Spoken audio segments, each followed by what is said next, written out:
Big up everybody. Big up Therapy Army. Las Piavinia. How are ya? And my boy Prasanna K already starts. Deadwood FC. Here we go. Here we go. Deadwood FC. By the way, somebody was telling me that there's another United Real Therapy on YouTube, apparently. Rich, I know if you got your phone in front of you, can you just have a look for me, bro? I'll do that for you. People are telling me. But big up to every one of you. Please smash a like on the video. Subscribe to the channel if you're not already subscribed. Letting you know we're live, actually. I'm just going to tag Rich up. So Rich is a die-hard part of the Eagle Eye football. Those of you who don't know, people, Rich Eagle Eye football, man. Talking about one of my favorite channels on YouTube where every time I got there, I get roasted.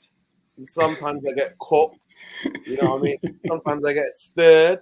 Sometimes I get drinking. I get drunk. I get sipped, bro. That's what happens to me.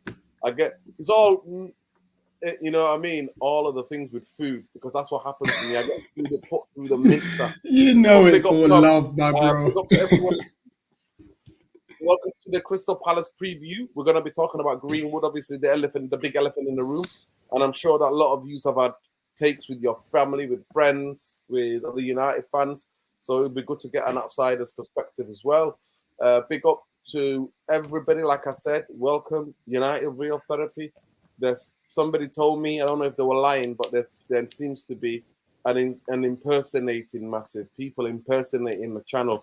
Therapy Army, I know you're not here for that, so please keep an eye and make sure we don't get it confused. United Real Therapy, it's been here now for about a year and a half, so anybody wants to impersonate, we'll take it as a compliment, but let me know if there's out there. I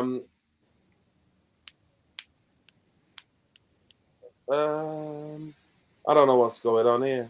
I don't know what's going on here. Bro, people are doing madness. What's going on? I don't know. I don't know what's happening. I don't know. It's all gone Pete Tong. I don't know what's happening out here. It's like Chelsea's transfer strategy, this, man. Yeah. Scattergun. I don't know what's going on here, but let's keep it friendly, people. You know what? We can have different points of views in the chat. We can always have different points of views, people. So please keep it respectful. Keep it adult. Keep it compassionate. That's all we need to do, people. Keep it level-headed. But big up to everybody. I'm just going to tag. I forgot to tag Rich, actually, in my tweet. So I'm just about to do it now, let people know. To let the people know we're live. So, but Rich, tomorrow, Palace come to OT. I watched your manager's press conference today. He looked quite buoyant. He looked quite bouncing. He's looking forward to the trip. How are you feeling about the game tomorrow, bro? Same way I was feeling for the game at Sellers Park, to be honest. This time round, a little less confident. And that's only just because, like, at Sellers Park, the pitch is narrow. We closed down the spaces well. Old Trafford is a much bigger pitch. And I'm sure you're going to obviously want to right the wrongs from that game at Sellers Park, where for the first half, you're really good in control and stuff. And then second half, I don't know if you just thought, we're 1-0 up. Like, we can coast this and then we focus on Arsenal. But obviously, I feel we were the better team in the second half. Listen, I'm under no illusion that tomorrow will be difficult and stuff. If we can score a goal, that'd be great. Yeah, I think Vieira's buoyancy just came through the fact that we got some bodies through the door. Transfer deadline day. Managed to get 2 midfielders in. And I think that will definitely help us in the long run. Yeah, man. So it's going to be an interesting, last time, first half, I thought we controlled you. I thought that we did a decent job in that first half. Second half, a totally different game. Second half, I thought you boys come into it. And then we tried to hold on to the 1-0. And then the wonder strike came from Elise. Is that his name? Elise? Is it Elise? Elise, yeah. Yeah, Elise did his bits. The man with the fewest words in world football, man. I love that kid. He gets interviewed. Yeah. And he's just like, all right, see you later. If you know, you know. Go and check out one of his interviews, people. Oh, that's he brilliant. Is so deadpan. He is like one of the most awkward people to ever interview. because he just keeps it 100 and short. It's almost you want It's like- some satire, man. It was like, talk us through your goal. Cut in, shot, scored. That's it. He likes to keep it short and sweet, mate. Short and sweet, Elise. You need to make a song for him, mate. Likes to keep it short and sweet. But Tom, welcome to the show, brother. I hope you're well.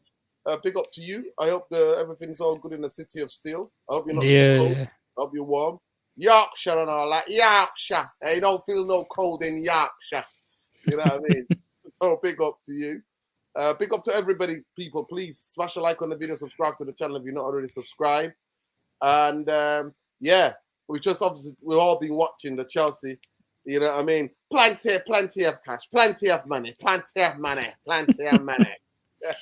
Plenty of cash. You know what I mean? He's using the old Richard Arnold quote, isn't he? We've burnt through cash. Exactly. You hear the Fulham fans? That was the best part of the night. What a load of money! What a waste of money! They kept giving it to them. Big up to the Fulham fans, man, for keeping the entertainment in that. And then you see him kicking off, keep getting frustrated about shots and stuff like that. I'm like, yo, that's pressure on the manager, man. You going through the motions as a CEO. Like, you should be doing that, man, because the camera's always going to pan to you.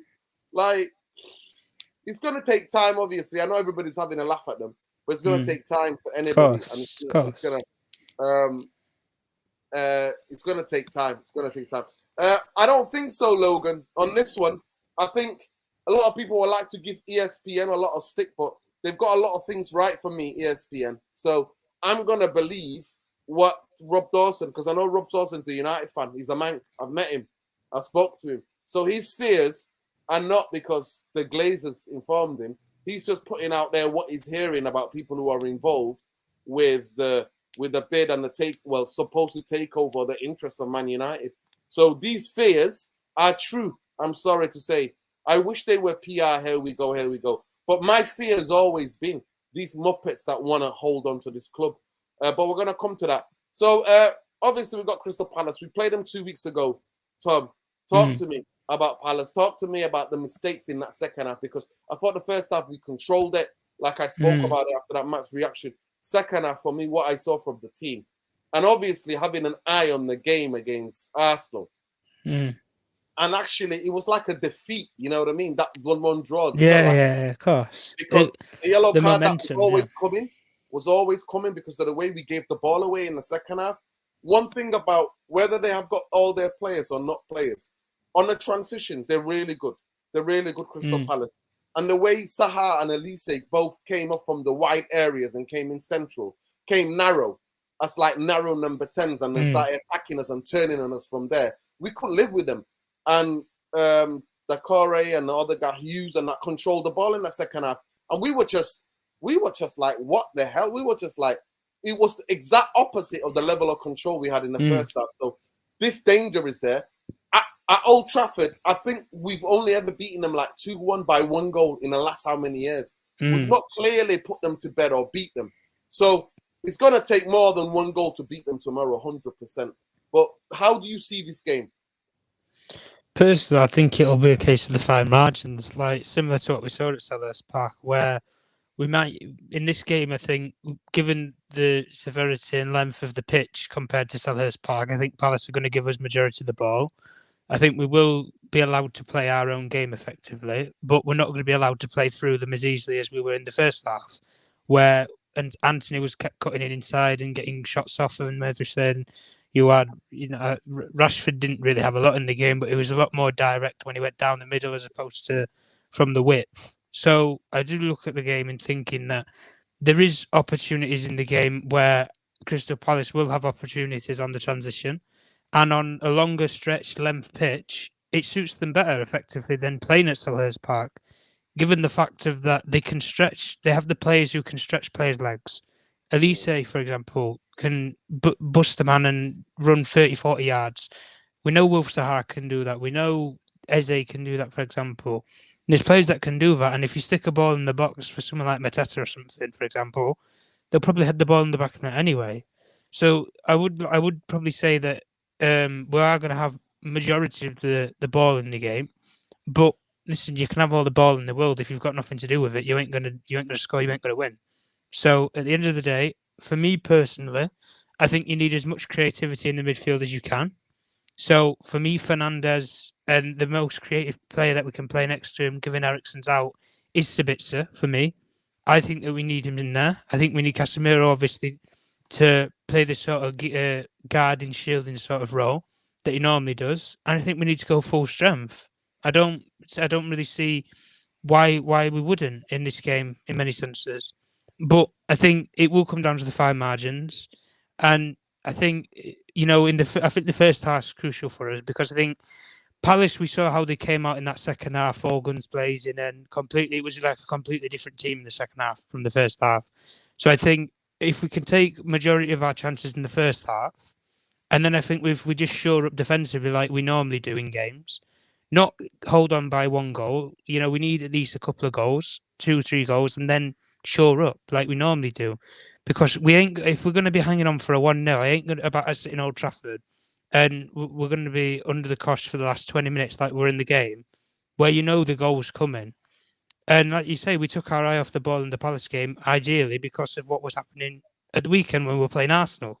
So at the end of the day, you saw Eric Tenhag's reaction when Casemiro got booked. All the faces dropped. Steve McLaren, Jesus Christ, I think he nearly had a stroke sitting on the chair when he saw Casemiro get the card. But Well, it was coming. It was always it was always coming with the tempo of a game. You know these things. But like you say, if we stay compact, then I wouldn't really be too afraid of going further forward. So long as we can dictate the play and you nullify them to as minimal of transitions as possible, they will have some obviously in the game, but if you nullify them to a very small margin and you use the pitch to your advantage and stretch the width, and you move the midfielders out, that will create the gap in the midfield for Sabitzer, for Fernandez to operate in like they normally do. So use the pitch in your favour is what I'm saying in this sort of game. Yeah, so big up, Tom. I just want to quickly, people are asking about the injuries, and let's just get into this quickly, just from the press conference. So Manchester United would give a debut loan signing, so he'll either start the game, Massa Sabitzer, or he'll be brought on. He'll come on in the game. He'll definitely play in a part because the manager said so. Eric Tenhag said so. So definitely right back. Diego Dalot's back in training. Anthony Martial, Sancho might start after making their return on the bench this week. Crystal Palace have top scorer Wilfred Zaha faces time on the sideline after suffering hamstring injury. But apparently it's not as bad as the hamstring injury, so he's only going to be out maybe a couple of more weeks, as Vieira was suggesting today. James MacArthur and Nathan Ferguson are back in training after injury, not yet ready to play. New signing, Nairua Ahmadanda. Yeah, Ahmada and Albert Simba Lokonga both in the squad for the match might feature. So this is where we're at, people. Manchester United have beaten Crystal Palace just once in the 5 Premier League meetings. So 2 draws, 2 losses. Crystal Palace have won 2 of their past 3 league matches at Old Trafford, while United have scored just 3 goals in the last 4 encounters at home. Manchester United have only won 2 consecutive games at home.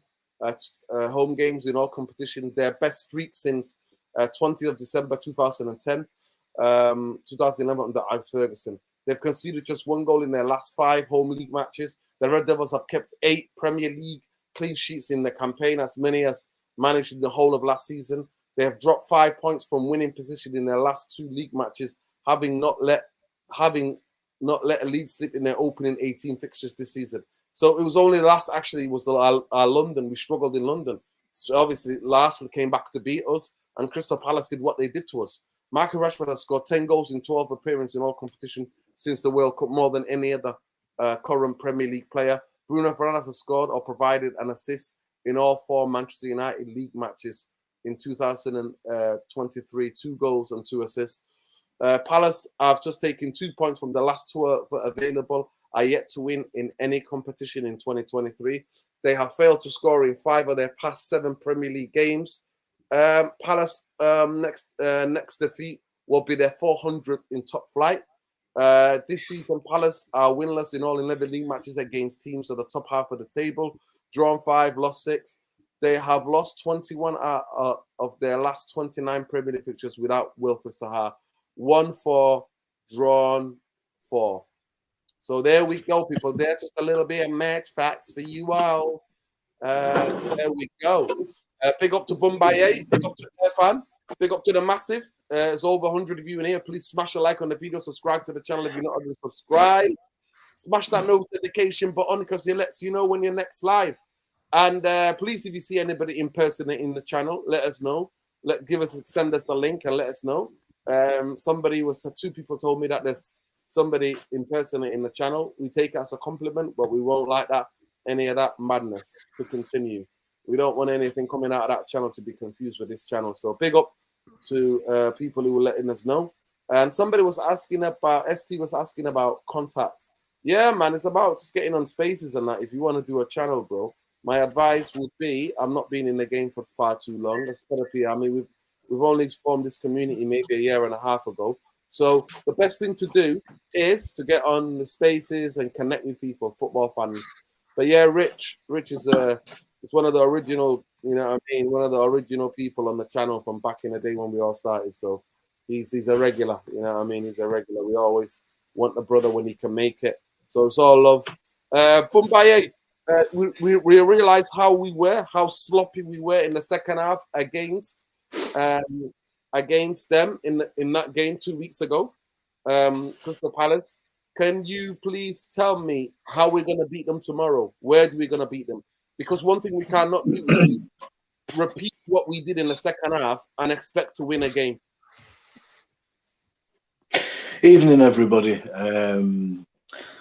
Look, I mean, it depends on some people think that Palace is a pretty straightforward, easy team to play against them because we're flying that we should beat them. But I don't think so, because Manchester United are night and day from where they were, but we're still a work in progress. And I'm somebody that anticipates we're going to have some bad times. It just comes with the territory as we're trying to reach our goal and our consistent level. So Manchester United, man, have to not be so sloppy. We were very sloppy in our passing. It wasn't tight, it wasn't crisp, gave the ball away a lot. But I think fatigue played a part in that. You know, we're the team in the Premier League. I think we've played more than anybody, and only now are we starting to get back players at the right time, where fixtures are coming thick and fast. We've been without a lot of players, so I think that had a effect on it. I mean, we're the better side. You know what? We're at home. We have to go and win this game. I think we will win this game, with all due respect. And we just have to do what we've been doing. I think we'll have too much for Palace this time at home. So, sorry, Rich, but that's how I feel, bro. It's all love, though. All love. Big up Irfan on this one. Don't worry, I think you're winning too, so don't worry about it. What do you think to that, Irfan? Of what Bombay just said? Yeah. It's a strange one because we should have beaten them away. You know, no disrespect to Crystal Palace, we should have beaten them, but we were just lethargic, and they ramped up in the second half. You know, they showed a bit of fight. You know, and so you couldn't say that we deserved to win, especially in the second half. You know, they played for the manager, so you got to respect Crystal Palace for that.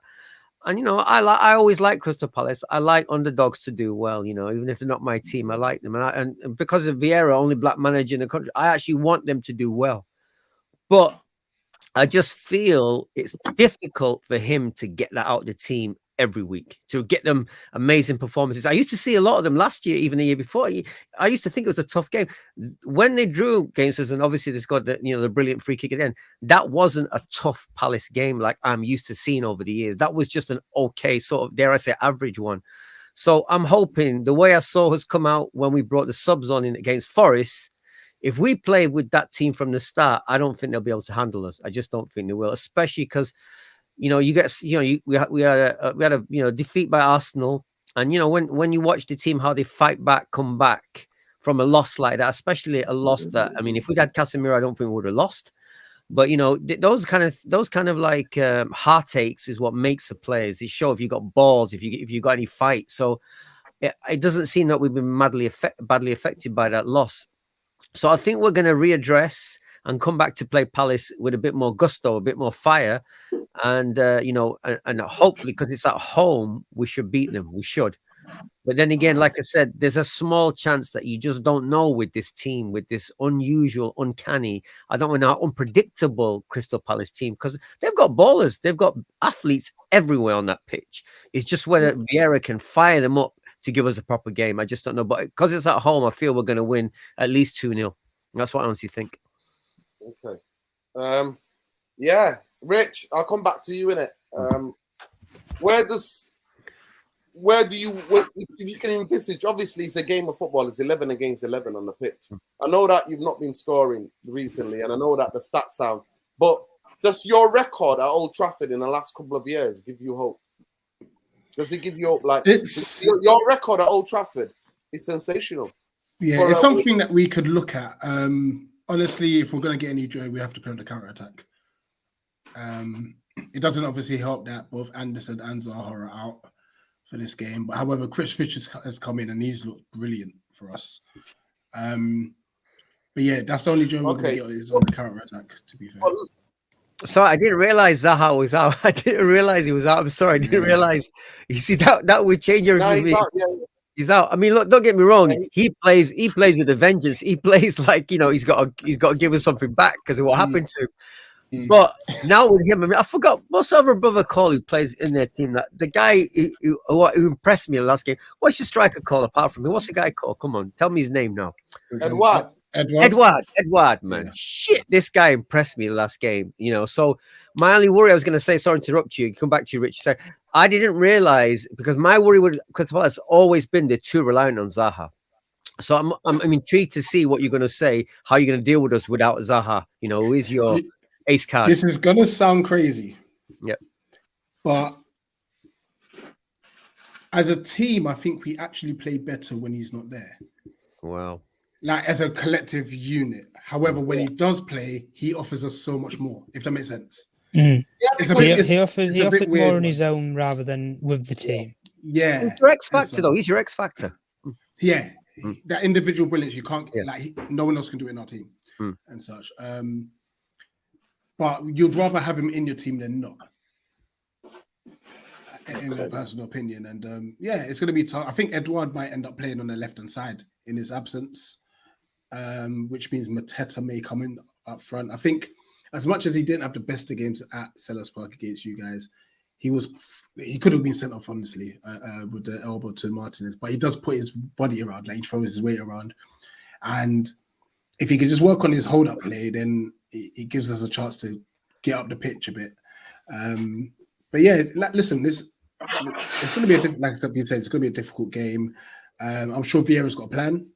I'm sure he has a plan. And don't forget, the draw we got against you, we've now actually strengthened our squad. Yes, Zaha's out, but we've brought in 2 midfielders. That midfield area, honestly, no whatever lie has killed us this season. Because we lost Conor Gallagher. James McCarthy's been injured. Sorry. Czech Kyoto left. And we've literally had Decore and no one else. Schlupp can't play there. He's not good enough there. Hughes has only played like 1 or 2 games. So now we've got Lokonga and Hamada, who have got a bit more legs about them. They're a bit more dynamic, can carry the ball as well. It takes the pressure off Decore. And that's the one thing that could help us tomorrow. Yeah. Listen, big up Richie. I think it's going to be very interesting. I think we'll see a lot more about what this Man United team are, what their character is, because obviously I think a lot of those players in the second half had their eye. They were winning 1-0, and the whole coaching staff, and even the way that Tenhag was on the bench, there was no him coming up, not even telling the team to press to get the second goal. I think it was a day where we all had the Arsenal game in our sights. I think the whole of the coaching staff, the players, they all got distracted by the Arsenal game and the whole thing about Arsenal and Man United, the way that Man United have been playing, like the rivalry and everything like that. And I think they've took them too lightly. But the record stands. The record's there. Manchester United have beaten Palace just once in 5 meetings. And I keep telling people, but people don't want to ever listen to what I'm saying. And when people are saying to me, "Oh, you're going to win there," I was like, "No." I was saying this game was far more important, and I was trying to focus people. But it's one of those things. It was one of those things. People are like, "Oh, it's an easy win, easy 3 points," and I'm like, "No, it's not. No, it's not." I keep an eye. They've become the bogey team, and actually, for a London team, they've got some of the best record. They've got better record than Chelsea, than Arsenal in Manchester against both Manchester teams. That's what I'm saying. They're a bit of an anomaly. This is a very unusual team. It's a very unusual team, bro. So when people go to me, "You don't know what you're talking about. They're just they're the best. They're own ambition to stay in the Premier League." Yeah, but guess what? They're giant killers, mate. In the Premier League, they're giant killers. That's who they are. So stop chatting rubbish to me. Honestly, so many people. Yeah, there's a couple of teams that I like, though, to be fair. Listen, I'm going to go around quickly because we've got so different topics to get through tonight. So I'll go quickly with Irfan. Irfan, what do you think the score's going to be tomorrow? You know the team is going to pick. He's going to pick his best 11. Sabitzer will either start or come on from the bench, 100%. Because the way that what he was saying, what Tenhag was saying, was that he's definitely taking part in tomorrow's game, 100%. Yeah, because Ten Hag said this guy's super fit. I saw how fit he was in one session. That's what Ten Hag said in a press conference today. That's what he said. The guy's super fit. So that was encouraging to hear that. I mean, look, I would, if I was a cocky Man United fan, which I'm not, I would have said 3-0. I'm going to be a bit more mellow and say 2-0. We're definitely going to need more than one goal to beat them because they know that they can equalize. They've got players that can do it. Because athletes, Nuruddin, they're athletes. They are athletes. Do not underestimate athletes. You don't have to be the best footballers, but athletes always. But they actually got players with technique, just young players. Oh, of course they have. Of course they have. They have amazing potential. To me, they're a very athletic team. They are. They just got runners, and they've got players quite unusual. It's quite a left field team. It's not a predictable team. I've been watching Fulham and Chelsea a little bit of that. I mean, they've just got something else about them. Like I said, nobody in London talks about Crystal Palace. I've been there, spent half my life there, and no one talks about them. But when you watch them, they're just there and thereabouts, and they come around and give you a slap, and then they disappear again, and that's what they do. That's why I respect them. Big up, Richie. Go on. What do you reckon? Your record at Old Trafford is quite good, bro. It is, but that record comes to a whole. I think we lose 2-0, to be honest. Okay. I think we lose 2-0, unfortunately. Okay. Big up everybody in the comments. Big up everybody. Go ahead, Tom. Tomorrow, what do you think the score's going to be?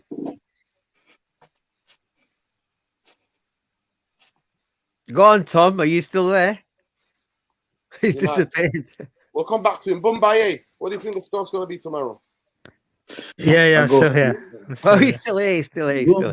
Go on, Tom. Give your goal prediction. I said 3-1, but I think he butchered out. So.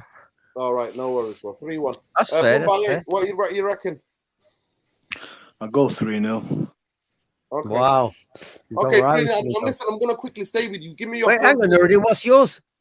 Mine, I think we might be 2-1 United. Okay. Wow. I'll be there at 3 o'clock tomorrow. Listen, I'll go back to you, Bombay, quickly. Give me your front three that you want to play. Now that we've got Sancho and Martial, well, they came on the other night and changed the game. So who's up front for you, quickly? I'll go Rashford, Martial, and Anthony. Okay, that keeps it nice, short and sweet. Tom? Rashford, Martial, Garnacho. Okay. Irfan? Ooh, wow, man. They're both interesting. I'm going to say Martial, Rashford, Garnacho. Okay. I don't think it's going to happen. I think, No, but that's what I'd want. Yeah, that's what Are you putting Garnacho on the right wing? You guys? Yes. Yeah, so what I think is going to happen, I think Anthony's going to play. Yes, can't play anywhere else. Yeah. Anthony's going to play. I think he will play Martial, Rashford, Anthony, Bruno. I think Fred might start the game, or Sabitzer, or either Sabitzer or Fred will start the game. Casemiro will play, obviously. That'll be the three. And we know the back five. The back five is, we know already. Oh, yeah, it picks itself. We know the back five. It picks itself. So I think it's going to, I think it's going to be a Martial, Anthony, and Rashford of the pick. Big up to everybody. Listen, we're gonna get into something that is quite emotive, but we need to have sensitive. So I'm gonna rely on you, Therapy Army, in the chat to take care of this discussion with some sensitivity. We're gonna talk about the Mason Greenwood. Obviously, I think everybody's heard. If you've not heard in the last 2 days or day and a half, you've probably been living under a rock somewhere in Mars. If you've not heard the news, I just want to start off by saying none of us, we all have our own personal opinions, but none of us know the full story. At the end of the day, the reason why the case collapsed could be many reasons, but one of the reasons why the case collapsed because the key witness, and it doesn't take, you don't have to be a Columbo to understand who the key witness is. The key witness is the victim, and the victim decided not to go along. There is, in this country, there is law that was changed a couple of years back where it was no victim law, where you can still prosecute and convict people even though the victim does not want to press charges. But unfortunately, the Crown Prosecution Services have looked at the evidence, and they also said there was new evidence that they saw, and in conjunction with the witness not being there, and what they've looked at the whole case, and they basically dropped the charges. If you want more of a law-speaking language, you can find this statement on a website. I just summed it up for you, and I hope I'm not butchered it, but that is the main thing about it. So that's one thing. That's the law. That's the law of the case being dropped. And the other factor is Greenwood. Greenwood, the footballer, the talented, incredible, generational talent player he is, because in this discussion, people, we're going to separate it. We're going to look at the law, one. We're going to look at Mason Greenwood as a talented generational talent. Two, we're going to look at the crimes that he was accused of committing. Three, and we're going to separate it like that, because if we mix it all, then everybody gets a bit confused, and everybody then will say what they have to say. So what we have to do is keep it separately. We have to keep it separately and understand that however we feel, whatever the side of the fence we sit on, we have to understand that there's a victim in this. And that victim needs our compassion and needs our love. Now, if it comes out, and now because we can talk about it, before we could never talk about it because it was going through the courts. And I'm on the whole, I'm saying I'm quite proud of the majority of the fan base globally not talking about it, except for some of our brothers in West Africa. If you know, you know. If you know, you know. Because every 2 months they made sure his name was trending on Twitter, saying how much they want him back, how much they missed him. That's another point of view. But I would say to this, and I will start with my own point of view, is that the law is one thing. I know personally, living in inner city Manchester, living in a city, you know, as any city, big city, and around the world, I know people personally who've done nothing wrong and who are still in prison. And I know people who've done some really bad things and never saw prison. So the law is one thing. It's what the people who are in charge of the law, what they can prove and what they can't prove, and what they can allege, and what then a jury then makes up his mind to convict somebody. So that is my take on the law. I never leave anything up to the law. I try to stay away from it. As you know, self-preservation. As a black person in this country, stay away from. I try to stay away from dealing with any part of that of that world. I would say it, and I would say it carefully, that I can separate it from me. When I heard the news, and the other aspect of it is the evidence, what we see, which was again trending, the 15 minutes of video and photos and everything that was on Snapchat and whatever. All of that. When you see that, you can't unsee it. That's another aspect of it. So that's the fourth dimension. What we saw and what we heard in those voicemails and everything else, you can't unsee it. Now, some people, that's enough for them. Some people, no, they need more. They need more information. They want to get the clear picture. And I think everybody can do with getting a clear picture. So as an outsider, I'm going to go to you first, Richie. I personally think that I reconciled. I went through all the 5 stages of the grieving process.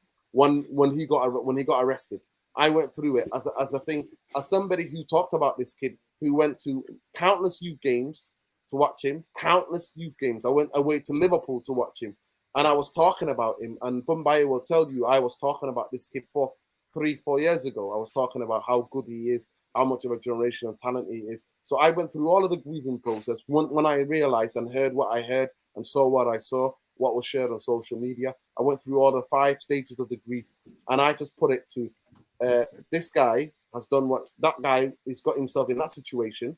Even though I don't have all of the full facts, I've seen enough to know that Manchester United as a brand, as an institution, as a sport, cannot easily, regardless of what happened, even though K's been dropped or whatever, can't just come back into the team willy-nilly, because there are a lot of things at play here.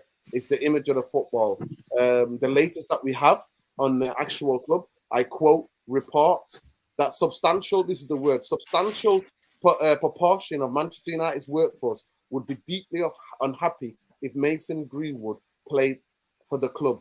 But the other half, right? So there is people as well, but others feel a duty of care towards the player who's been with the club since he was 7 years old. So the others feel like, you know what, where's he gonna go?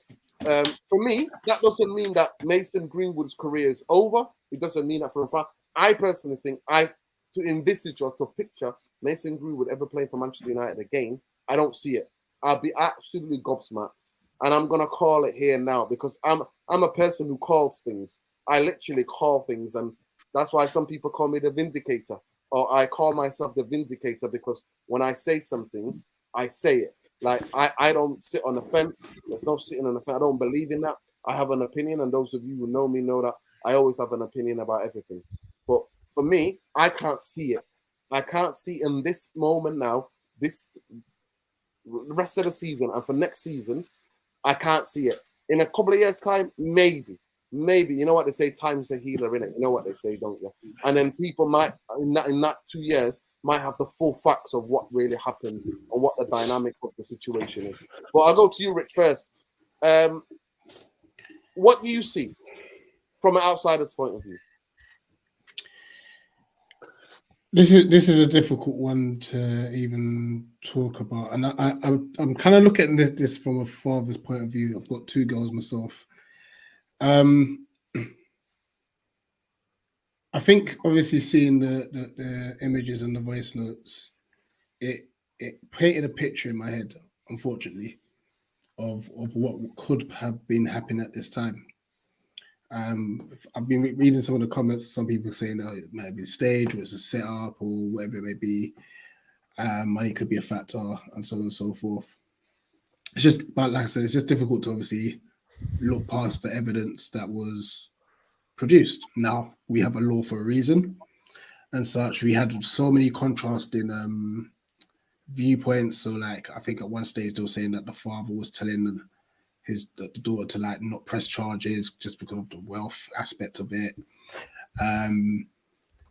Speculation, basically. These are all hypotheticals. These are all speculation. Like, this is not anything I'm 100% clear on, by the way. More speculation was that they got like they're back together, and it all seemed a mess anyway. And the reason why, look, he's been, obviously all charges have been dropped, and it's so difficult to, because obviously you got to respect the law, but you also got to understand there's a victim in this. Whether you see it as Mason Greenwood was a victim, or if you see his partner's the victim and such. So if it's a case where Mason did what he did, then number one, he needs help. He needs help. He needs support.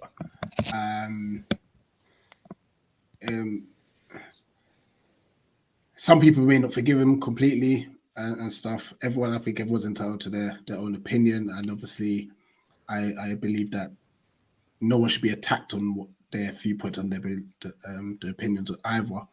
That's a very important. Yeah, for the young lady, and this is where it's, like I said, it's difficult because, like I said, as a father of 2 girls, I'm looking at, like, there's so many different instances where, don't get me wrong, there are women that unfortunately lie about things, obviously to gain financial things, but then there's a lot of women that people don't believe them, if that makes sense, you know. And obviously she's put this out there in the public domain, whether it's her or whoever hacked her phone or whether, I don't know, but it's out there in the public space, and I'm sure it's been taken seriously. But I guess I think maybe we might get some more details in the upcoming weeks or months and stuff regarding this situation, and get a bit more clarity and such. So that's why I feel like I wouldn't say I've followed it like to a T, because obviously he's not a player of mine and stuff. Yeah, exactly. But just exactly. the little bits of here and there. Exactly. I've got this viewpoint now on a club basis. I generally don't think he'll play for your club again. Yeah. Here's my reason to this: Ronaldo went and did an interview with Piers Morgan, and he got like chucked out. I think for public image, and I think that's what. The Glazers are always looking at public and how they look, if that makes sense. I don't think they're going to want him putting a shirt ever again, because I think there's going to be so much uproar. Because I mean, you're going to have supporters and you're going to have haters. Could you imagine him going around, let's just say, to any other Premier League club? He's going to get like, the abuse is going to be. Listen, Rich. When I was at Old Trafford this season and last season, people were already singing. Like, like horrific stuff about him. And alleging that, he's this and that, you know what I mean? So that's how it is. Because like I said, I think it would be totally different if we didn't have the images, the voice notes, and everything. In 15 minutes, there's 15 minutes of it. And I had to put myself again to watch all of it, and it's stomach turning. It makes it stomach turning. That's the bit. Nice like, wow. Yeah. Listen, nice one, Rich. I'm gonna go to Tom. Tom, please make it brief, because we've got to talk about the Glazers as well, and there's a new update with Rob Dawson, so I want to get to it. And I don't want to spend too much time, because we have to talk about this in the channel. We're not going to shirt this. I mean, we're never going to search the big questions. Never going to do that. But I just wanted to quickly sum up what you're saying, bro, and then we can go to Irfan, and then we can get the last word on it, and then move on to the Rob Dawson article. Yeah. Well, my personal opinion on it, anyway, I think, given the fact of what's obviously been put into the public domain by Greater Manchester Police, where they're saying that there's obviously been new evidence that's come to light, witnesses have, pulled out to testify and things like that. Like, the wording in the beginning of when all this happened and everything from the actual father, it didn't make much sense in many cases, because some of the wording that the father of the victim had made the statement out stating, what had happened to his daughter and everything.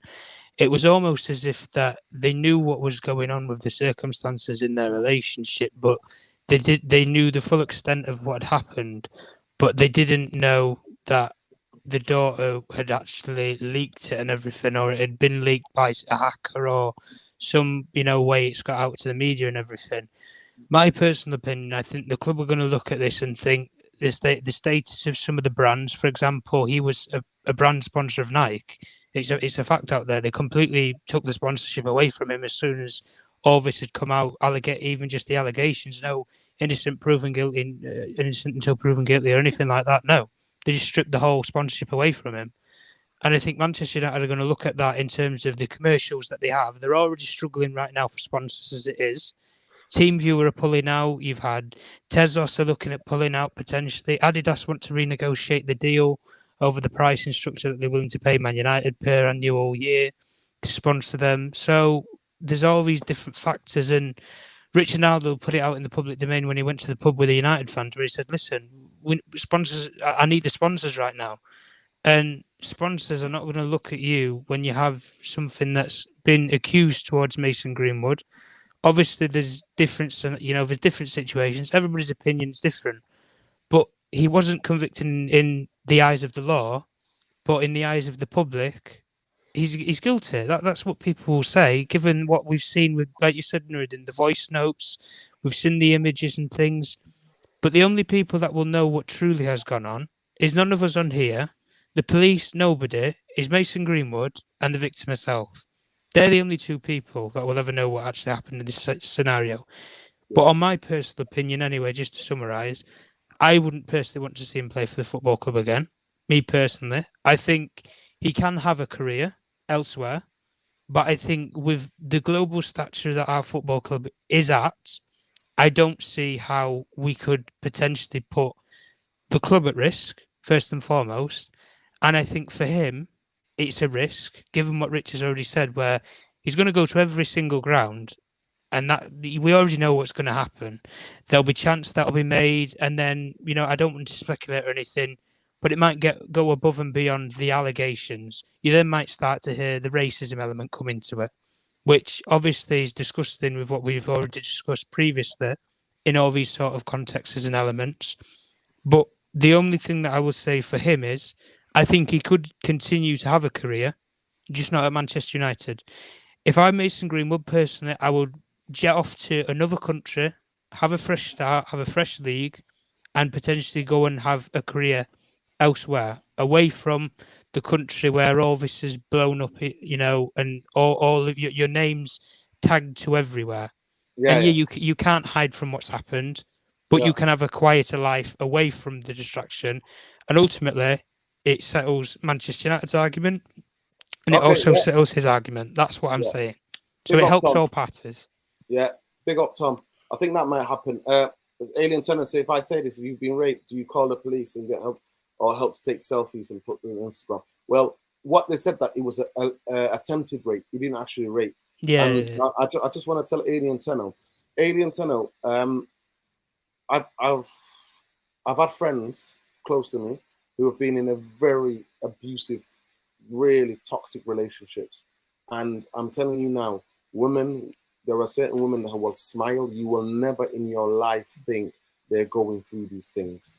There's something called Stockholm Syndrome, and I will get you all to check it out. Stockholm Syndrome is it's a psychological, mental kind of condition where abusers fall in love with the abused fall in love with their abusers. So there are a lot of the women in this world, and men as well, and people of all genders who identify however gender. Because we're quite an inclusive channel here, we welcome everybody, regardless of what you're, what you are. As long as you're human, tick, you're welcome, and you can voice your opinion. But I will say to you, please do not look at abuse and like look at these, especially abuse when people are in a relationship, as very simplistic and in an old-fashioned way. Well, you won't be smiling, you won't be posting, you won't be doing this. There are so many women who are literally, you will never in your life ever think. And the only people who know really what's going on behind closed doors are the people in that relationship. So let's have that. I'll go to Bumbaye quickly. Bumbaye, give me your point of view, please. Pick up everybody, by the way. There's only 300 of you here. Please smash a like on the video. Subscribe to the channel if you're not already subscribed. Hit that notification bell so it lets you on live. We're on a drive to get to 7,000 people. So by the end of February. So let's go. Tell your nan, tell everybody. Big up. I think, you know what, Rich and Tom have done quite a good and thorough job there. I concur with much of what they said. But quintessentially, the question that everybody wants answered is, should he play again? Not if he will play again. I think the likelihood of him playing again is in itself flawed. You mean playing for United or playing a game football or playing for United? No. It's right now. It's all about playing for Manchester United. That's the question. That's on everybody's mind. Okay. I think generally society, you know, in this day and age, it's very unforgiving, especially with the advent of social media. This is a personal point of view. I think there are pros to it, but I think some of the cons. It's very unforgiving. It doesn't allow anybody to grow. Doesn't allow anybody to reform. People are just excommunicated for life. It's kind of like a prisoner that goes to jail and he's never allowed to forget it, even though he's, you know, done his time. I just feel that's the way society is these days. And there's a lot of people that harbor opinions peacefully, but there might be unpopular opinions, but they're terrified to voice them for fear of being also excommunicated. So that's just my personal viewpoint of the world that we're living in. Unfortunately, I think with Mason, you know, you have two aspects of this. You have the law. After 14 months of deliberation, and of course we're not privy to everything. We saw a video which was horrible. We heard an audio and we saw some images. all very nasty, stomach turning stuff. But there is context. That context I'm not privy to.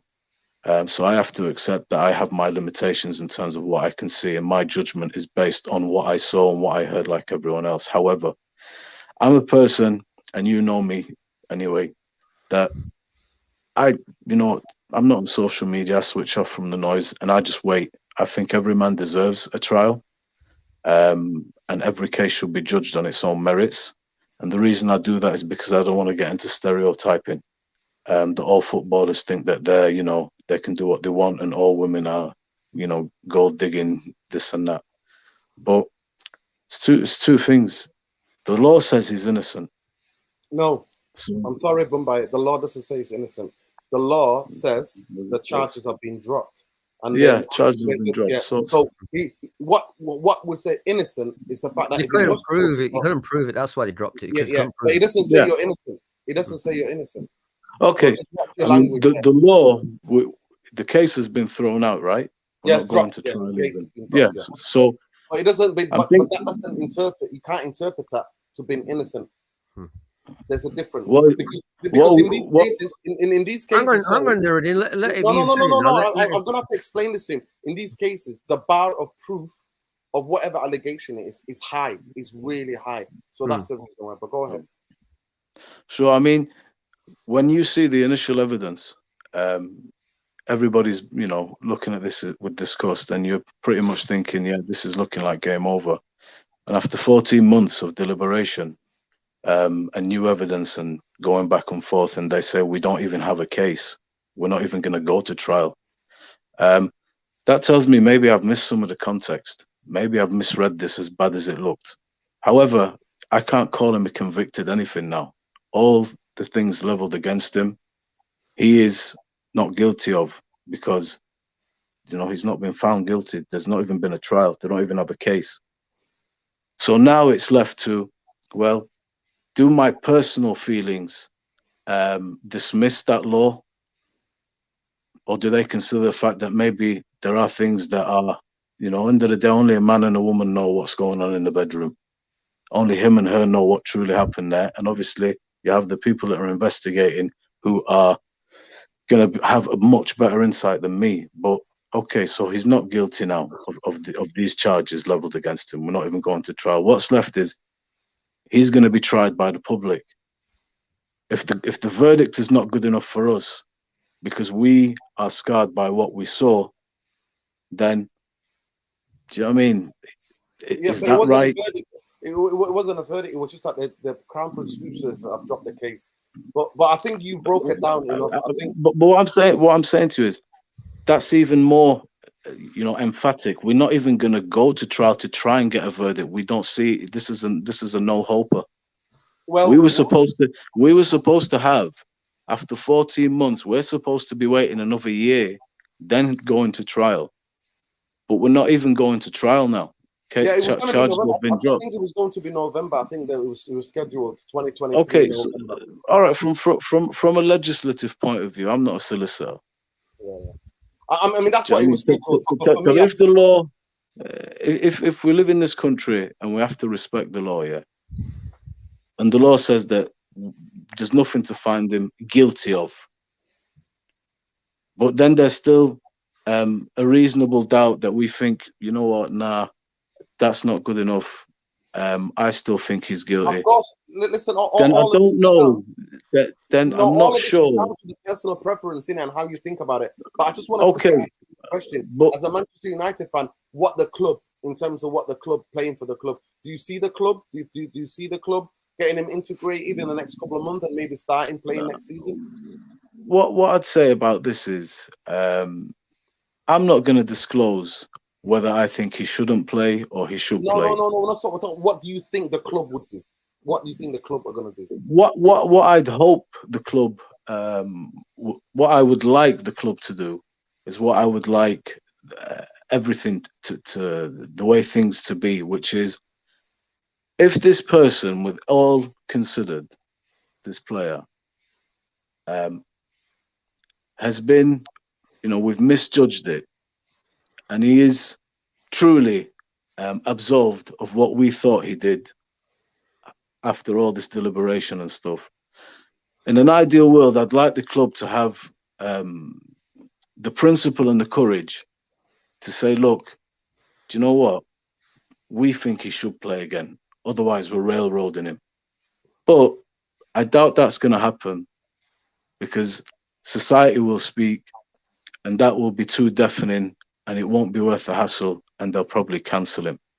But my biggest concern in any case, not just Mason Greenwood, just I'm talking about a general principle, is that I don't want to sell somebody down the road because of pressure. A pressure that blinds, the truth or distorts it or what's just to be done. And I think we're in danger in a society now of that happening often, and it's pretty tragic. And that's my thoughts on it.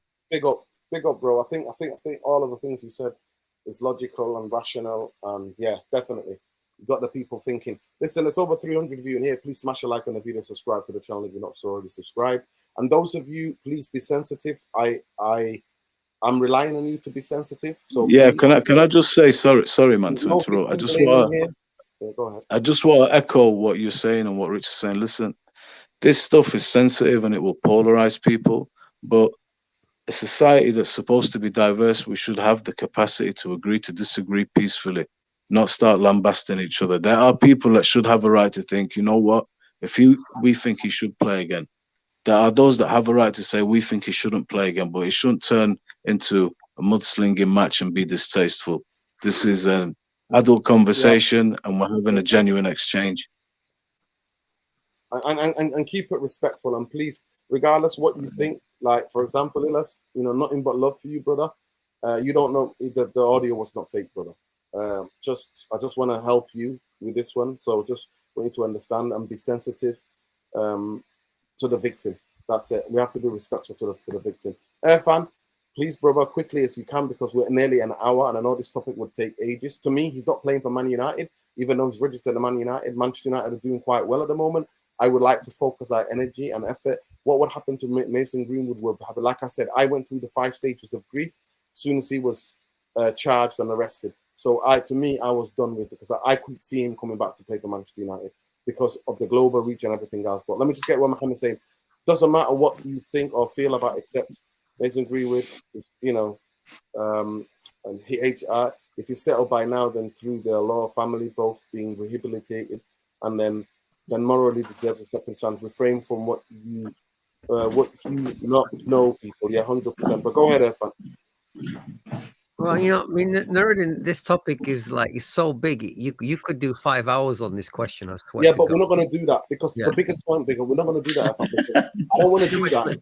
I'm not saying we're going to, man. I'm just saying that's how big. What I'm saying to you, we're not going to do that because for me, I'm done. Like in my mind, I'm done. Mason Greenwood, once you get arrested and what I saw in terms of looking at the global and more Man United as a football club. But go ahead. Well, look, Nuruddin. Look, it's one of the biggest elephants in the room: male dominance over woman and how it works and how it's worked. Right? We are living in that society, right? And and I know what it's like, what it used to be like. 20, 30 years ago, this would have been brushed under the carpet. Okay, that's what happened. Now, look, I was very late to the party because I didn't really want to know. When I heard the allegations, I wasn't interested. But someone sent me the audio, right? And that audio was so chilling to me, right, that I could never get past that audio. It don't matter how you could. There was only one way to hear that audio, and the inferences of that audio was no one way. So, and the thing that shocked me was the fact that they said his family in Bradford, he was under guidance, he was being well looked after, because you know what it's like at 17, 18, 19, when you get that kind of superstardom and the whole world is on you like you're a superstar, you're Jesus Christ syndrome, whatever, they're putting on this pedestal, it can mess you up mentally, okay? So then United have to think, when it came out, look, for me, when I heard it, I said, this guy is done. This guy can never play for Man United again. That's it. He just can't. Because you cannot get past what it revealed about yourself. You just can't. If you hear the audio, you could give it to people who don't know anything about football. And if they never, I didn't even look at the pictures. If you hear the audio, it's done. Now, United are thinking, okay. Now, if those dark hearts at Man United were thinking, but we've got a superstar here. You know, we need to try and look after our superstar, and they're having their morality skewed.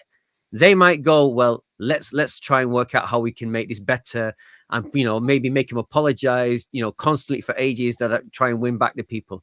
But for me, they don't have any choice in this, because like I said, you know, if they have got any decency about them, they have to say, Mason, you know, that mistake, that video is not going away.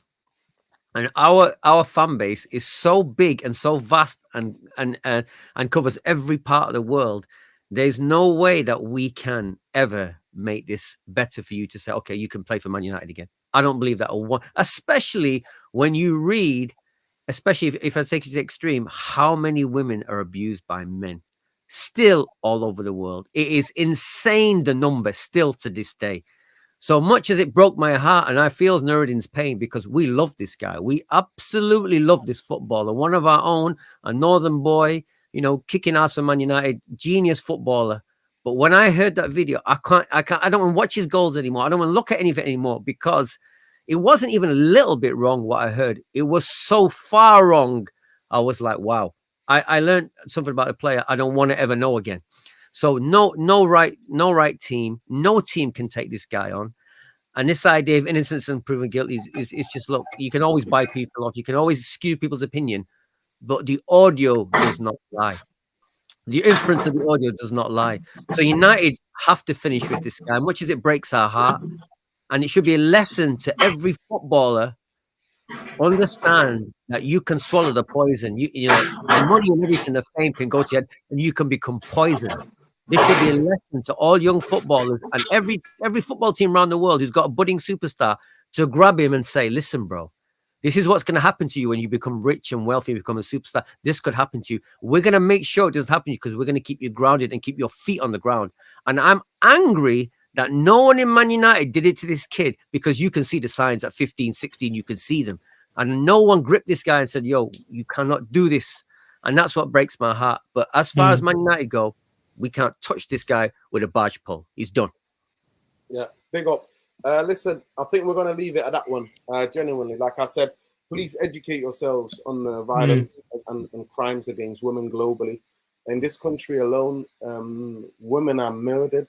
3 women a week are murdered in England. It's insane, Nerd. It's crazy how many die. It's crazy. So certain countries like South Africa, I think it's almost like 15. Mexico's like something like 18 or something like that. Some ridiculous stats around the world. So go look around the world. Look at the figures in the rest of the world. Africa, India, Pakistan, China. Look at those figures. They are insane. Yeah, but if even here, like in Europe as well, like in Europe, all around the world, the big thing is there and is to be seen that women and young girls and young people suffer the abuse of bullies and people they love and then in relationships with.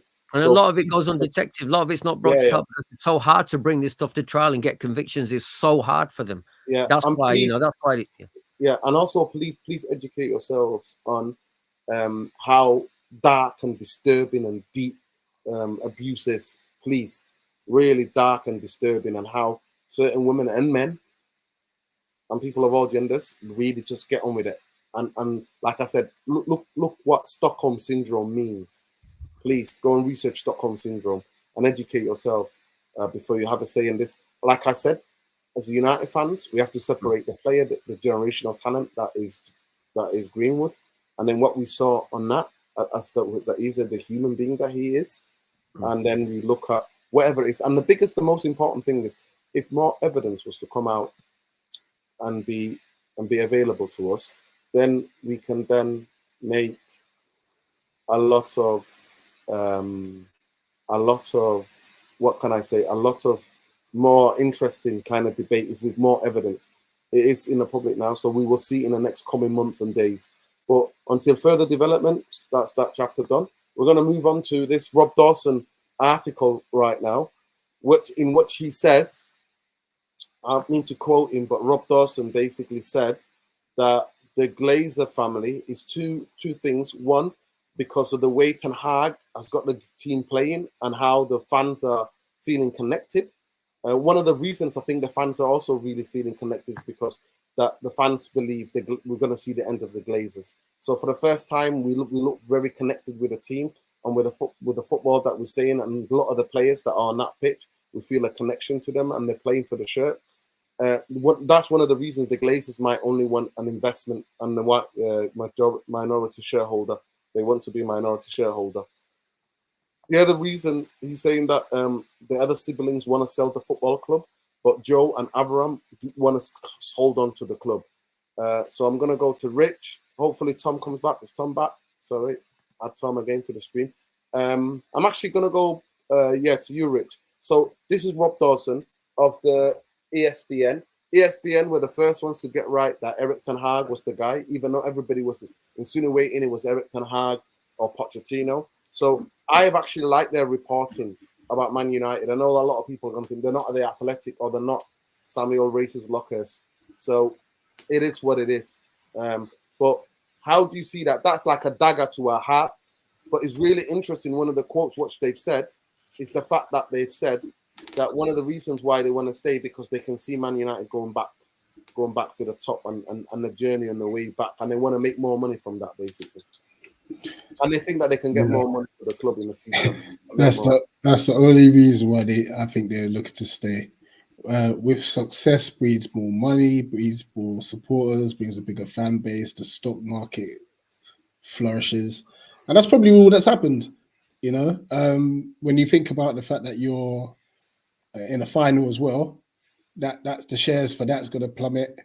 You know, if you then win it, that's even more money. Yeah, the Glazers, they have no interest in your club. The only reason they're doing this U-turn, and it'll be a temporary U-turn, is whilst you're having this current success. As soon as things hit the fan, they're gonna be like, oh yeah, let's sell, and then like I need to sell for like 5, 6, 7 billion and stuff. Listen, I think you need to stick with the Glazers out movement, regardless of how successful you are at this current moment in time. Because they're going to try and keep using you as a cash cow, and yeah, you're just going to lose the heart and soul of your club, and that's not a good look. Yeah, big up, Rich. I'll go to Tom. Tom, what do you think about these reports? Obviously, you had the updates about it, but I know Rob Dawson's a United fan. I've met him personally. He's a really nice guy, actually, a really top guy, genuinely down to earth kind of fella. I know he will not be writing this article if he's not got it from certain people around the football club and people around the places. So what do you think to that? I understand that to be objective. There are people saying that the Glazers are letting it be known and getting this out there because they want more money for the club. Are you in that camp, or are you worried because of what Rob Dawson, who's a United fans, report? I just think this is coming out from a lot of people out of America, if I'm being totally honest. ESPN's an American sports organisation and sports channel. He works basically for an American sports organisation, which primarily is the people who are going to handle this sale, minority stake, whatever it is. You know, we've heard already about, banks and firms potentially coming in. You know, you heard about the 6th Street. As soon as, it came out and everything, they completely come out and denied it. Like, you have these sort of banks that are coming out and making these sort of statements. I already gave a couple of them away that we're looking at minority investment for the last couple of months. And that was the Rothschilds. They looked at investing nearly £600 million into Manchester United, but they weren't going to have a say on what the money was going to be used for or anything like that. So they weren't prepared to make the Glazers an offer. And a lot of these people, you've reported it many times, Durin, about the Saudis. They came in to Manchester United and they said, listen, we'll buy a share in the football club, but we want to know what our rights are going to be, where the money's going to go, and then if there's potentially down the road a consultation to buy the football club permanently. And they completely walked away from the deal and said no. That was the Glazer family's standpoint then. That was when they held all the cards. They don't hold all the cards now. They don't have any financial levers to fall back on. They don't have any financial, they're running out of sponsors at this moment in time to even fund anything at the moment because they don't put any money in themselves. So the only thing that runs the club is the revenues and the sponsors. We're making record amount of losses ever at a football club. I think we've made £116 million loss since last year. This football club normally generates plus of 800 million per annual year. That's not good business. And that you can't use the windfall of we're in the COVID market anymore because COVID's gone and passed. You're now back up to full operation. You've got full capacity stadiums. Well, you're supposed to got sponsorship deals and stuff.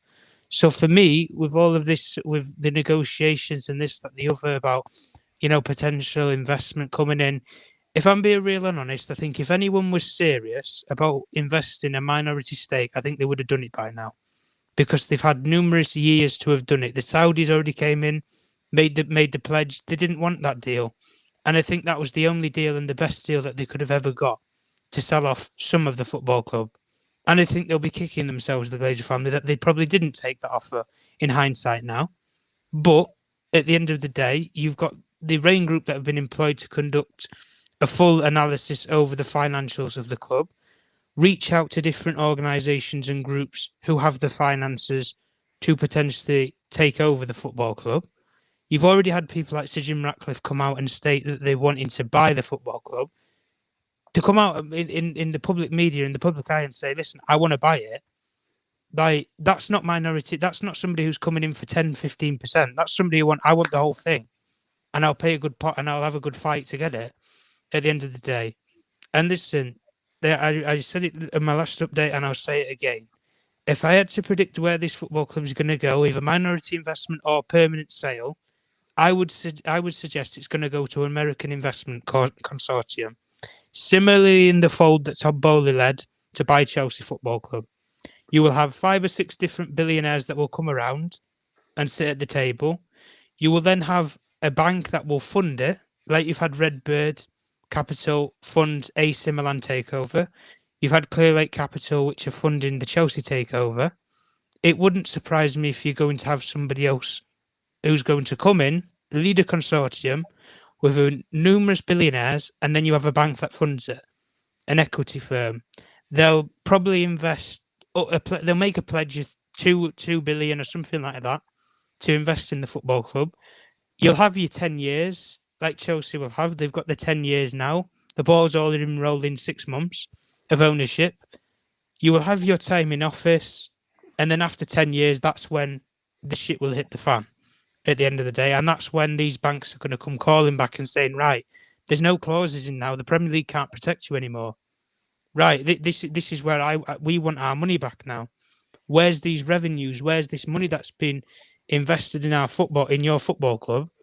We want our money back and we want a profit from it. Otherwise, it's not worthwhile investing. So, and like I say, the last point anyway is the sports market right now is the biggest sports that you can make, because owning a Premier League football team, the revenues, the Champions League money nowadays, the TV rights that you get from it, all of that in terms of an American sport. So you take the NFL, for example, you can make 3 or 4 times the amount of money that you can in an NFL season, in a Premier League season, with a top 6, or I would say top 10 Premier League club. If you make it into the top 10, you will make more money through the Premier League on its own. Forget the Champions League, like I've just mentioned. Just the Premier League on its own, you'll make 3 or 4 more times than you do in an American sports team.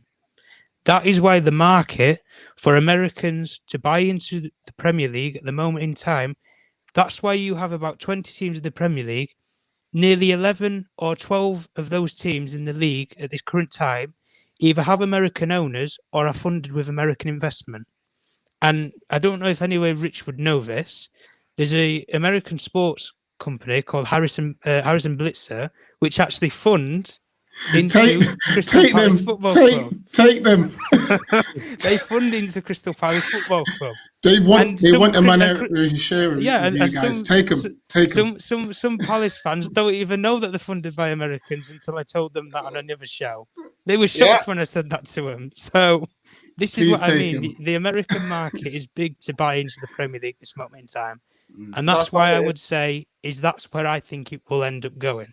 That's just my personal opinion, though. Big up, Tom. I'm going to go to Irfan and then to Bombay. Irfan, Rob Dawson, journalist, United fan. What he's saying, he does say at the end of the article, the full sale, because This, by the way, big up Logan. So this is one of the quotes, earliest quotes when he came in the job. This is from Ed Woodward, who was our director of football and CEO for the past decade. Playing performance doesn't really have a meaningful impact on what we can do on the commercial side of the business. That just summed up Man United in the last decade. There, in that 2 sentences. Go ahead, Irfan, quickly, please, bro. I mean, like Tom said, though, I mean, it's sort of hard to sort of really read into the information because ESPN is fully American. It's fully American. Much as we, we respect Rob Dawson and, maybe give him a benefit of doubt regarding the honesty of his reporting. Me, I'm like you, Nuruddin, until we get these vultures out, I don't believe anything anyone ever tells me, until I see them officially leaving and someone says this club has been sold. These guys will long it out, will try to get every last little cell, nuclei, whatever, out of every part of the DNA. They will try to get everything because they are vulture capitalists. They have a level of greed that we can't understand. Normal human beings do not understand the level of greed of these guys. So when I keep hearing these stories about backwards and forwards, everyone's telling me it's going to be sold a couple of months. Everyone's excited. Even some fans got a bit giddy about the sale. I just don't believe it. I'm not buying it until these guys go. And I know for a fact, they will hang on to it for as long as possible. So much as, everyone's, trying to be optimistic. Yeah, and my worry is that another group of Americans with the same mindset to flog this club into oblivion, into a cash cow, and not worry about the success or anything to do with the fact that there's a social and community-based aspect to the club in the city and worldwide. That doesn't come into their thinking, because like I said, I follow how companies operate. Companies like Shell, who just made 32 billion, and I look at how much I have to pay for the petrol in my car, and I think it's daylight robbery. Yeah, so it doesn't matter. What we, forget your car, Irfan. Forget your car. I'm just using that as a bad example. Listen, how much everybody has to pay for their bills. Yeah, of course. That's what I'm saying. No, I could name thousands of things, right? I'm old enough to remember what Thatcher did, and when she gave the robber barons all our resources, our water, electricity, our gas. I'm just saying, America is where it all comes from. Every single disgusting policy to sell out ordinary people comes from the country that has done everything to make sure capitalism destroys working people. It all comes from America. So you don't understand. You're not even dealing with normal capitalists. You're dealing with the American ones, who are the most disgusting, vile capitalists you can think of. And that's why I just cannot wait and hope and pray that we get these guys out of the club. But until I actually think, I wouldn't even Americanize it. I think it's a no. Trust me. I've looked into this very deeply, Nuruddin. I've looked into every policy. I've looked into every single doctrine, Nuruddin. Yeah, I've looked into every single policy. I'm sorry to say, majority of massive companies, they don't have a country. They don't have a country. No, but laws about corporations, high level vulture capitalism. It comes from America, high level. Okay, high level. To me, I don't think it's just America, because no. When I say I'm not saying. I'm saying the root of it is American. Listen, the city of London has got blood in his hands as much as New York has. Yeah, but Nuruddin, they learned it all from the Brits. No, I different level. Listen, I don't think they learned it.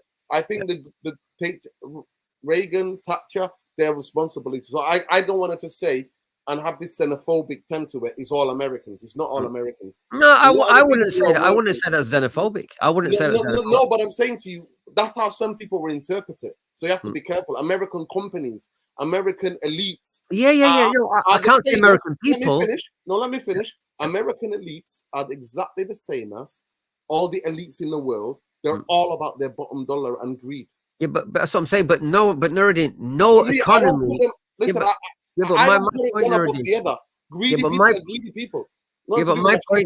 point, Nuruddin, is no country has the financial clout and influence on the world like America has. Since the Second World War, it's become the boss, and it's the boss of bosses. And with the petrodollar, and also with the SWIFT, with the with all the banking, all the everything influence policy is by America. What in America says, you jump. The rest of the world, most of them that in their pocket, they say how high. That's just how it is. I'm sorry to make it so simple, but that's my 20 years of reading on it. Please daily separate wage the is two, also- FM. Please, Yeah. can you separate the two just for people? Because I don't want anybody. Yeah, no, to it's not think American I'm not saying- people. It's American elite, the American corporations at the very top. It's those people. It's not the ordinary people, because we have a lot of friends out there and they're the same as us. I'm talking about the American elite, the business elite. We're talking about the establishment power political elite.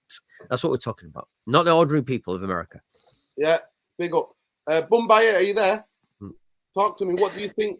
What do you think about this? Rob Dawson, I think, is saying that because we're doing so well, partly because Avram Glazer and Joe Glazer don't want to sell the club. That they might want to have a minority stake, let investors in, other than go and do the full sale. I suppose you sing when you're winning, and Manchester United have certainly had an upturn in fortunes since the arrival of this manager. I think every single fan would concur that this is a different proposition as a team, the feeling around the place, the optimism. And I suppose, ultimately the Ed Woodward quote, what I take from that is it's a very good quote. It's a very transparent quote. This is a business. Football now is a business. I think people like us that like the nostalgia and the romance of the club and, the working roots and stuff, I think generally in society, those type of things that should take precedent, that should be where the real value and substance is in society. Unfortunately, they're not there anymore, and everything is about money. So this football club is strictly a business, as is every football club. So as a business, I suppose I do disagree perhaps a little bit with Ed Woodward, because Liverpool is a good example of a team that seems to have exponentially increased in value in a very short space of time. And I had to put some of that down to their success, because we were talking, a year ago, over the last decade, there's been quite poor and barren, that, a lot of the new generation, they're probably going to want to support City or Liverpool. Who the hell wants to support United? So I think if you do well on the pitch, I believe it will affect the balance sheet positively. And you know what? As I think Irfan is sensible in saying there's no point in torturing yourself. So if a sale comes and it happens, then great. But I don't believe we're in any position to force a private ownership to relinquish what may be, again, a profitable business coming on the up and up if we're successful, if going forward, things start to look rosy.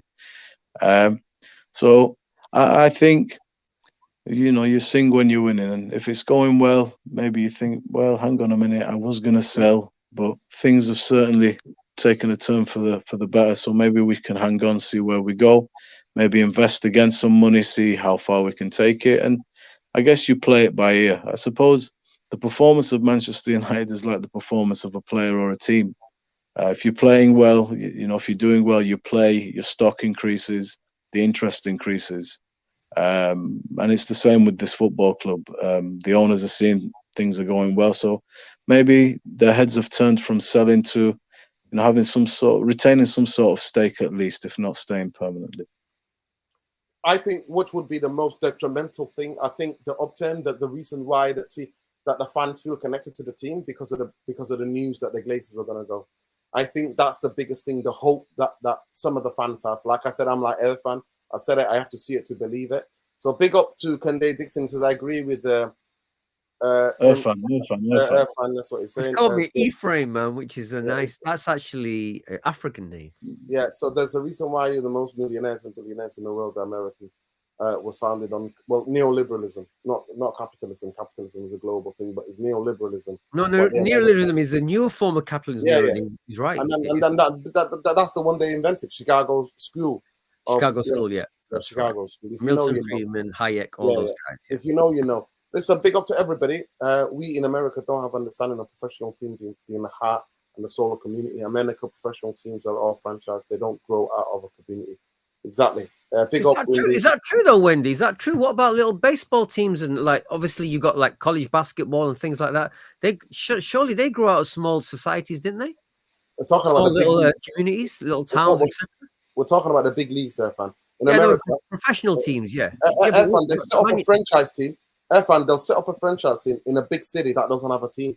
So they'll just make one, and then they'll get the council to build them a stadium. Yes. So, but Nerd, are you saying that there's no sort of Newton Heath type thing going on in America? Not Newton Heath. No. Actually, the universities are like the community. They're like amateur, and then they go to the big. Well, what you call the colleges? The colleges over there, university colleges. Yeah, the colleges.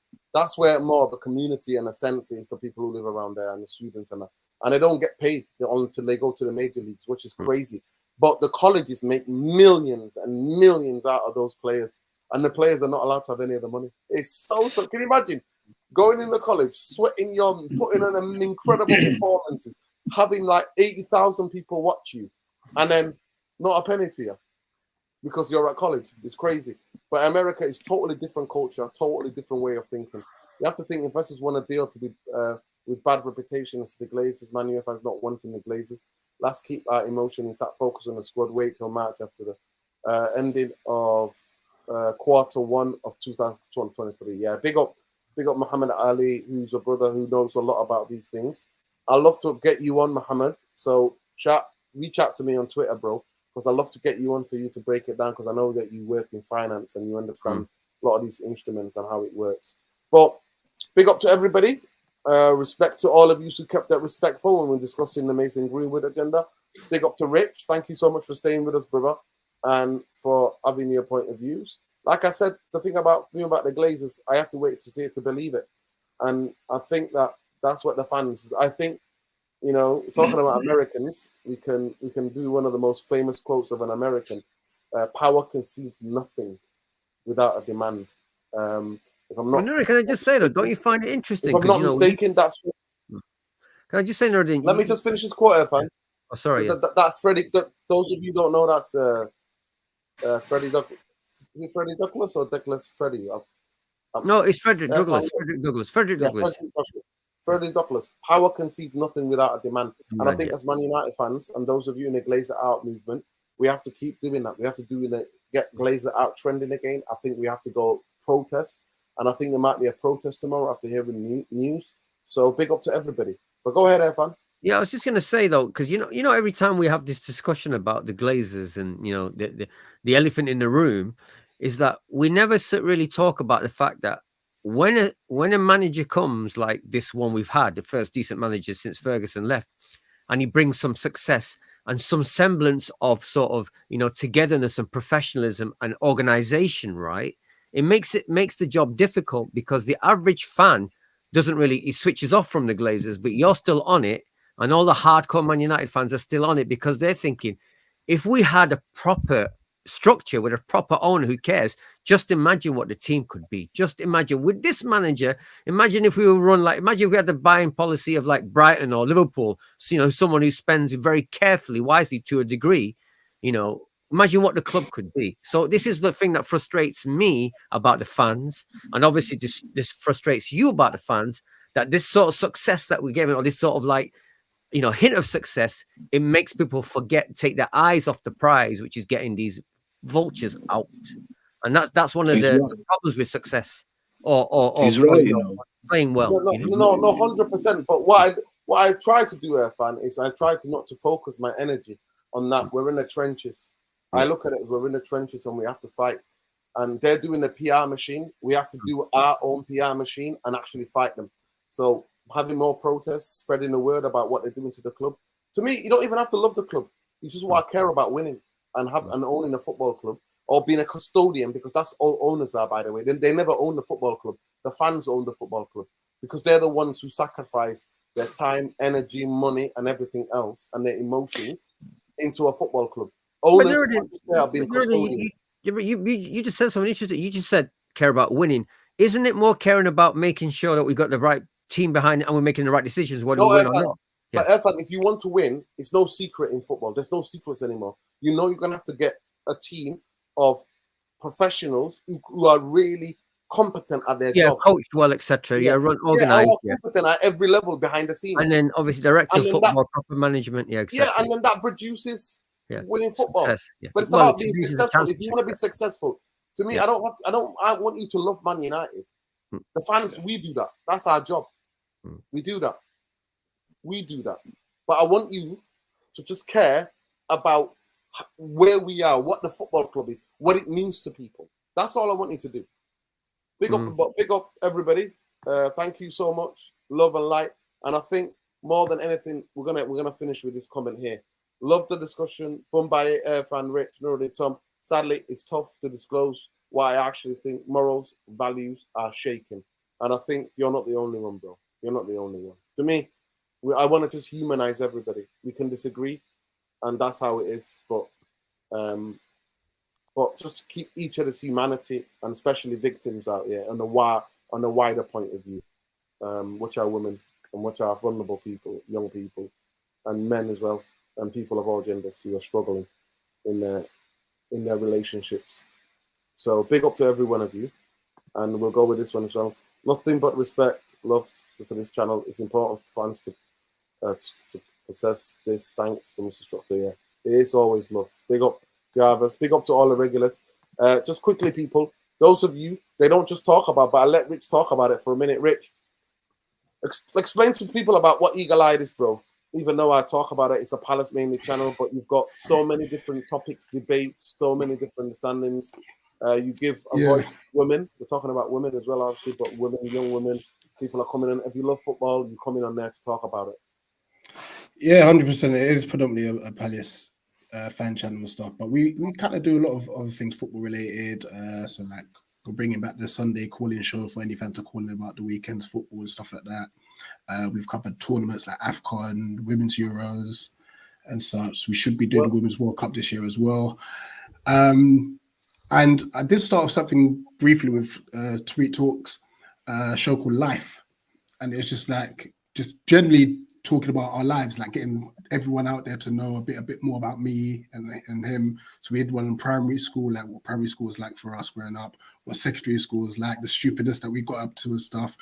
So we're looking at bringing the next one. We haven't done one in ages just because we've been so busy, but we're looking to do another one soon. It might be mental health, it might be just music, culture, whatever it may be. It's just an open discussion, like to kind of expose who we are as people, sort of thing, and the people get to know us and stuff. So yeah, we'll let you know when it's happening. Can I just ask, is any of your people from your channel traveling tomorrow to have the match reaction outside the ground? No, none of us are OT tomorrow. Okay. No. So if they are, just let me know. Happy to talk to them. You know what I mean? Cool. Yeah. But listen, big up everybody. Love and light. Listen, big up, man. It's your community, man. It's nothing to do with me, but it's your community, and we come together as clots. It's always we. It's never about the individual. But big up to everybody. Please make sure you subscribe to Tom Journalist One. Always bringing out his well-researched, well-thought-out, considered points of views about football and everything related to Man United. Make sure, please, you go and follow Rich, Eagle Eye Football, and check them out on Twitter and all across all social media. And check out their YouTube channel. Like I said, I always, when I get on there, I get absolutely taken apart. I get minced. So yeah, there's always a bunch of jokers on there. And then please make sure you subscribe to Irfan Rainey.